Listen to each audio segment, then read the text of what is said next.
What's up mga karanso? About day 7 na siguro. 4 kilometers. Pop up! Ah! Completed your workout. 5 kilometers. Diretso? Boy. What's up mga karanso?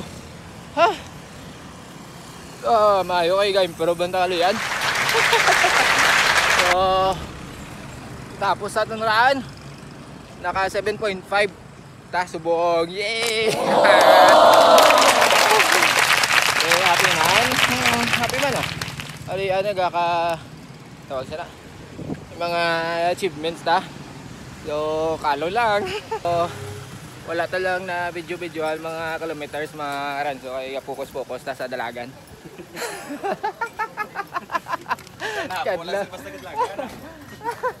Kadla si sir sa likod.